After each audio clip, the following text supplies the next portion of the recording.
জয় রাম, জয় গুরু। নমস্কার। গল্প কথায় রাম ঠাকুর চ্যানেলে সব বন্ধুদের স্বাগতম।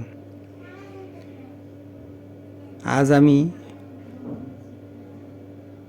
ঠাকুর সম্পর্কে একটু আপনাদের সামনে তুলে ধরতেছি। ঠাকুর বলেছিলেন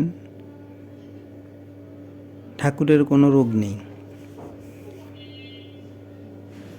একবার শ্রদ্ধেয় শ্রীপণি ভূষণ মালাকার মহাশয় আগরতলায় তাঁর মেয়ের বাড়িতে এসেছিলেন। তখন ঠাকুর প্রসঙ্গ আরম্ভ হলো। এক ভক্ত জিজ্ঞেস করলেন, শুনেছি ঠাকুর দেখতে খুব সুন্দর ছিলেন, অথচ তিনি প্রায়ই অসুস্থ থাকতেন। মালাকার মহাশয় বললেন, ঠাকুরকে জিজ্ঞাসা করলে ঠাকুর বলতেন, আমার কোনো রোগ নাই। বাস্তবে বৎসরের 12 মাসের মধ্যে 11 মাসও ঠাকুর সুস্থ থাকতেন না। প্রায় ঠাকুর বাতের ব্যথায় কষ্ট পেতেন। ভক্তবৃন্দের বেশ বলশালী ব্যক্তি পা টিপে দিলেও বলতেন, কি কেমন টিপছেন, টেরই পাই না।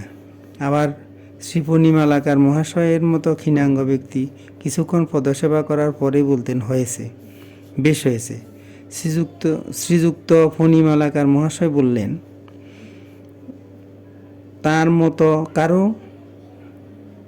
মতো আরও কয়েকজন ঠাকুরের আশ্রিত ভক্ত ছিলেন, যারা পদসেবা করলে শ্রী শ্রী ঠাকুর ভালোই হয়েছে বলতেন। মালাকার বাড়িতে একবার বাতের যন্ত্রণায় ঠাকুর হাঁটা পর্যন্ত ভুলে গিয়েছিলেন। শ্রী শ্রী ঠাকুর তখন যে ঘরটিতে থাকতেন সে ঘরটির জায়গাতে বর্তমানে ঠাকুরের স্মৃতি মন্দির হয়েছে। তখন ওই ঘর কাঁচা ঘর ছিল। ওই ঘরের চারদিকে ছোট করে আলাদা বেড়া বেঁধে দেওয়া হয়েছিল।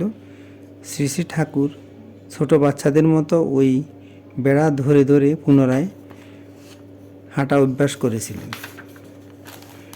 আসলে এগুলি সবই তার লীলা বই, আর কিছুই নয়। তিনি সুযোগ না করে দিলে ভক্তবৃন্দ কি করে তার সেবা করবেন? তাকে সেবা করার সুযোগ তিনি করে দিলেন। দেবদেবীগণ যাকে সেবা করে ধন্য মানেন, আমরা মানুষ তার সেবা করবই বা কী প্রকারে? আমরা মন্ত্রহীন, ক্রিয়াহীন, ভক্তিহীন সাধারণ জীবমাত্র। গঙ্গা জলে গঙ্গা পূজা করা ভিন্ন আমাদের কোনো উপায় নেই। সবই দয়াল ঠাকুরের অহেতুক কৃপা। এবার আমি ঠাকুরের একটি বেদবাণী থেকে বাণী পাঠ করে আপনাদের শোনাব। ঠাকুর বলেছেন, সর্বদা স্বভাবকে ঐহিক সুখের বিষম বিষ হইতে স্থানান্তর করিয়া ভাবিকালের পথ পরিষ্কার করিবেন। ঘরের সম্বন্ধই পরম বল। তাছাড়া যা কিছু তা ইহকাল পরকাল ত্রিকালেই দুঃখের গারদ, সংশয় নাই।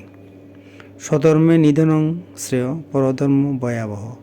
গীতার বাক্য মিথ্যা নয়। ধর্মই পরম বল।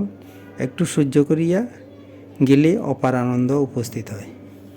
বেদবাণী 1।